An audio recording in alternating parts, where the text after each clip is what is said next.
नमस्कार मेरे प्यारे बच्चों, कैसे हैं आप सभी। उम्मीद करता हूं आप सभी लोग अच्छे होंगे, स्वस्थ होंगे, मस्त होंगे। दोस्तों आज की इस क्लास में जो चीज़ मैं आपको अंग्रेजी में सिखाने जा रहा हूं ना, यह आपको कोई नहीं बताता है। लोग कहते हैं कि यह चीज़ें याद कर लो, यह चीज़ें पढ़ लो और अंग्रेजी आ जाएगा, लेकिन यह सभी चीज़ें आपको कोई नहीं बताता है। तो बहुत ही इंपॉर्टेंट क्लास है बच्चों, पूरा वीडियो देखिएगा। और अगर आपको वीडियो अच्छा लगे तो लाइक ज़रूर करिएगा और चैनल पर पहली बार आए हैं तो सब्सक्राइब भी कर लीजिएगा। चलिए देखते हैं बच्चों क्या चीज़ है आज की वीडियो में। बहुत ही नया चीज़ आपको सिखाऊंगा बच्चों, यह सभी चीज़ें आपको नहीं बताता है कोई। देखिए लिखा गया यहाँ पर, अंग्रेजी सीखें, ये चीज़ें कोई आपको नहीं सिखाएगा। तो यहाँ पर हम कलर बदल लेते हैं ताकि आपको अच्छी तरीके से समझ में आ जाए। देखिए तो लिखा है बच्चों यहाँ पर, देखिए पहला शब्द लिखा है HAPPY और दूसरा शब्द है PLEASED। तो अगर इन दोनों को एक साथ पढ़ेंगे ना बच्चों तो आपको ज़्यादा मज़ा आने वाला है। देखिए लिखा है पहला शब्द HAPPY, तो इसे हम पढ़ते हैं बच्चों हैप्पी, HAPPY हैप्पी पढ़ते हैं, ठीक है। और दूसरा शब्द है PLEASED, तो इसे हम पढ़ते हैं बच्चों प्लीज्ड, क्या पढ़ते हैं प्लीज, PLEASED। अब देखिए यहीं पर तो मज़ेदार चीज़ आता है बच्चों। देखिए हैप्पी का मतलब होता है खुश, क्या होता है खुश होता है, ठीक है। और यहाँ पर जो बच्चों प्लीज्ड का मतलब होता है वह भी होता है खुश। तो यहाँ पर ये ऐसे शब्द आपको बताऊंगा बच्चों जिनका पढ़ने का तरीका और स्पेलिंग सब अलग होगा, लेकिन उनका मीनिंग जो होगा वह सेम होगा। क्या होगा? सेम होगा, मीनिंग सेम होगा।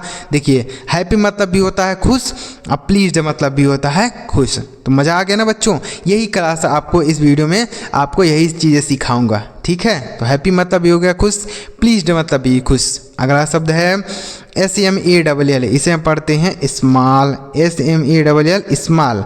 और LITTLE इसे हम पढ़ते हैं लिटिल, क्या पढ़ते हैं लिटिल। अब देखिए दोनों का मीनिंग समझते हैं। स्मॉल मतलब होता है छोटा, क्या होता है छोटा, और लिटिल का मतलब भी होता है छोटा। देखिए यही मज़ेदार चीज़ है ना बच्चों। आपको यह कोई बताया है? नहीं बताया ना, तो वीडियो को लाइक कर दीजिए और चैनल सब्सक्राइब कर लीजिए, क्योंकि इसी तरीके से हमारे चैनल पर मज़ेदार वीडियो आती रहती है, जिसे देखकर आप आसानी से अंग्रेजी पढ़ना लिखना सीख सकते हैं। तो हो गया स्मॉल मतलब छोटा और लिटिल मतलब छोटा। आगे HOT इसे हम पढ़ते हैं हॉट, और WORM इसे पढ़ते हैं वार्म, क्या पढ़ते हैं वार्म। हॉट मतलब होता है गर्म, क्या होता है बच्चों गर्म होता है, और वार्म का मतलब भी गर्म होता है, क्या होता है गर्म, ठीक है। ये इन दोनों का मतलब होता है गर्म, ठीक है, समझ में आ गया। आगे BIG और LARG, तो BIG इसे हम पढ़ते हैं बिग, क्या पढ़ते हैं बिग, BIG बिग। और LARG इसे हम पढ़ते हैं लार्ज, क्या पढ़ते हैं लार्ज। अब बिग मतलब होता है बच्चों बड़ा, क्या होता है बड़ा होता है।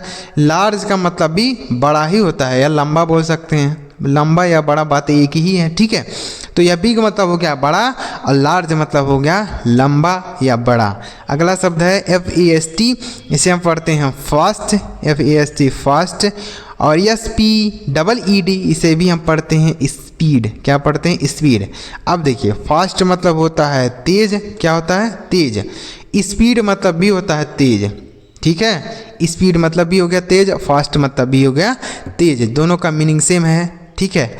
स्पेलिंग और इनका पढ़ने का तरीका जिसको हम प्रोनाउंसिएशन बोलते हैं, प्रोनाउंसिएशन और स्पेलिंग अलग है लेकिन इनका मीनिंग सेम है। आगे दोनों के लिए आप दोनों शब्द यूज कर सकते हैं। चाहे स्पीड अगर आपको बोलना है यानी तेज बोलना है तो आप स्पीड का भी प्रयोग कर सकते हैं, फास्ट का भी प्रयोग कर सकते हैं। अगला शब्द है SAD, इसे हम पढ़ते हैं साइड, SAD साइड। UNHAPPY इसे हम पढ़ेंगे अनहैप्पी, क्या पढ़ेंगे अनहैप्पी। अब देखिए इन दोनों का मीनिंग क्या होगा। सैड मतलब होता है बच्चों दुखी, क्या होता है दुखी होता है, और हैप्पी मतलब होता है खुश। तो अनहैप्पी मतलब हो गया दुखी, क्या हो गया दुखी। तो यहाँ पर दोनों का मीनिंग सेम हो गया। हैप्पी मतलब होता है खुश और अनहैप्पी लिखा है तो मतलब दुखी हो गया, ठीक है। अगला शब्द है बच्चों ANGRY, जैसे हम पढ़ते हैं एंग्री, क्या पढ़ते हैं एंग्री। और उसके बाद लिखा है MAD, तो इसे हम पढ़ते हैं मैड, MAD मैड। एंग्री मतलब होता है बच्चों क्रोधित, क्या होता है क्रोधित होता है, ठीक है, एंग्री। और यहाँ पर लिखा मैड, मैड मतलब होता है पागल, क्या होता है, पागल। तो कोई व्यक्ति अगर क्रोधित है यानी गुस्सा है तो वह पागलों की तरह व्यवहार करता है कि नहीं करता है।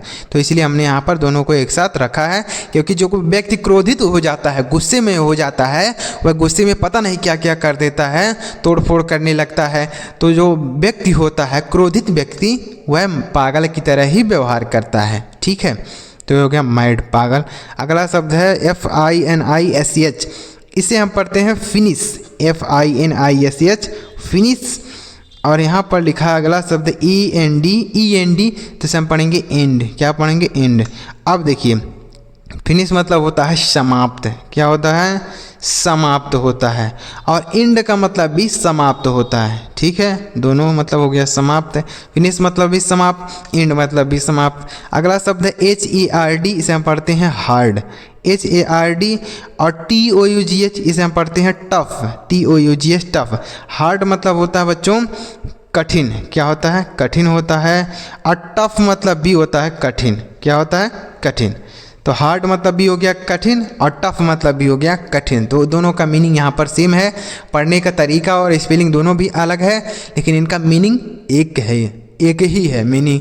दोनों का आप प्रयोग कर सकते हैं, चाहे आपको अगर कठिन बोलना है तो आप टफ भी बोल सकते हैं, अगर आपको कठिन बोलना है तो आप हार्ड भी बोल सकते हैं। तो बच्चों आपको यह कोई सिखाया है, नहीं सिखाया ना, तो इसलिए हमने लिखा ना कि यह चीज़ आपको कोई नहीं सिखाया होगा, इसलिए हमने ऊपर लिख दिया है, ठीक है बच्चों। चलिए आगे बढ़ते हैं, वीडियो पसंद आ रहा हो लाइक करिएगा। चलिए आगे देखते हैं और भी इसी तरीके से शब्दों को सीखते हैं। आगे देखिए, आगे लिखा है EASY, से हम पढ़ते हैं ईजी, क्या पढ़ते हैं, ईजी। ईजी मतलब होता है आसान, क्या होता है, आसान।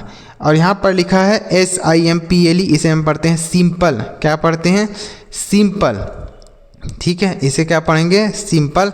सिंपल का मतलब भी होता है आसान या साधारण बोल सकते हैं, क्या बोल सकते हैं, साधारण या आसान, बात एक ही है, ठीक है। जैसे बोलते हैं this is a simple question, यह एक आसान क्वेश्चन है। तो इजी मतलब भी आसान होता है, सिंपल मतलब भी आसान। अगला शब्द है POOR, इसे हम पढ़ते हैं पुअर, क्या पढ़ते हैं, पुअर। पुअर मतलब होता है, देखिए पहले इसका मीनिंग लिखते हैं NEEDY, तो इसे हम पढ़ते हैं नीडी, क्या पढ़ते हैं, नीडी। पुअर मतलब होता है गरीब, क्या होता है, गरीब। और नीडी मतलब होता है बच्चों ज़रूरतमंद, क्या होता है, ज़रूरतमंद। तो यानी जो गरीब व्यक्ति होता है उनको हर चीज़ की ज़रूरत ज़्यादा होती है, तो इसलिए हम नीडी मतलब ज़रूरतमंद व्यक्ति जो होंगे वह गरीब होंगे, ठीक है। तो इसलिए हमने यहाँ पर लिखा। अगला शब्द है START, से हम पढ़ेंगे स्टार्ट, START, स्टार्ट। और BIGIN, से हम पढ़ेंगे बिगिन, क्या पढ़ेंगे, बिगिन।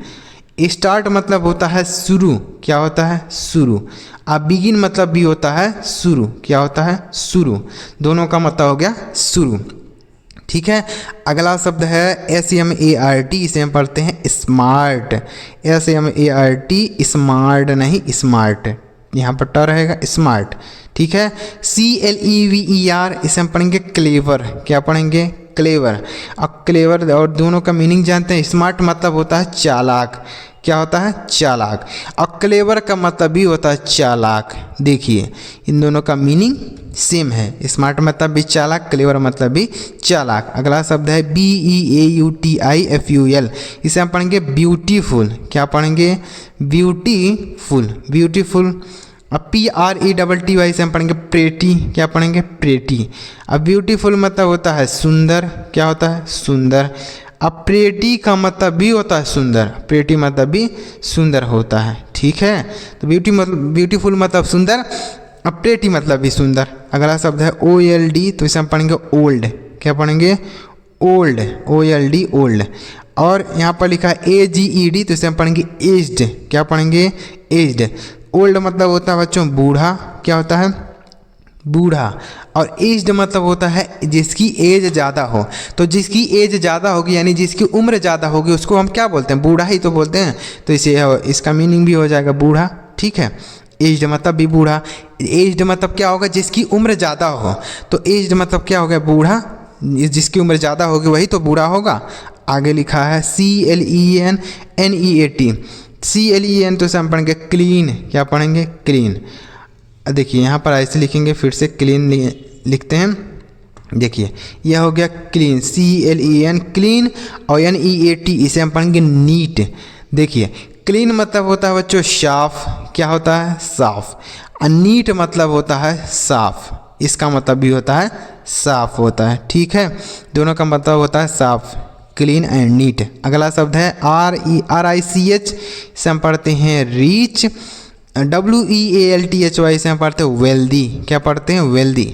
रीच मतलब होता है बच्चों धनवान, क्या होता है धनवान बोल सकते हैं या अमीर, ठीक है, और वेल्दी मतलब भी होता है धनवान, क्या होता है धनवान, ठीक है, दोनों का मीनिंग सेम है। अगला शब्द है KIND, से हम पढ़ते हैं काइंड, KIND काइंड पढ़ते हैं। और यहाँ पर लिखा है केयरिंग, क्या लिखा है केयरिंग। अब केयरिंग मतलब क्या होता है, काइंड मतलब होता है दयालु, क्या होता है दयालु होता है, और केयरिंग मतलब होता है देखभाल करने वाला। तो बच्चों जो देखभाल करेगा वह दयालु हो व्यक्ति होगा तभी तो देखभाल करेगा, तो इसलिए हमने यहाँ पर इन दोनों को सेम रखा है कि केयरिंग मतलब दयालु बोल सकते हैं, ठीक है, दयालु व्यक्ति जो होगा वही तो एक दूसरे की मदद करेगा, वह केयरिंग करेगा, केयर करेगा, ठीक है बच्चों, तो इसलिए हमने यहाँ पर ऐसे लिखा है। तो उम्मीद करता हूँ बच्चों आपको ये शब्द अच्छी तरीके से समझ में आए होंगे। ऐसे शब्द आपको बताया जिनका स्पेलिंग और पढ़ने का तरीका बिल्कुल अलग है लेकिन उनका मीनिंग एक ही होता है, ठीक है बच्चों। तो वीडियो पसंद आए हो लाइक करिएगा, चैनल अभी तक नहीं सब्सक्राइब किए हैं तो सब्सक्राइब कर लीजिए, आगे भी इस तरीके से मज़ेदार वीडियो आपको मिलती रहेगी। चलिए मेरे प्यारे बच्चों, अगली वीडियो में किसी नई टॉपिक के साथ वीडियो देखने के लिए आपका बहुत बहुत धन्यवाद।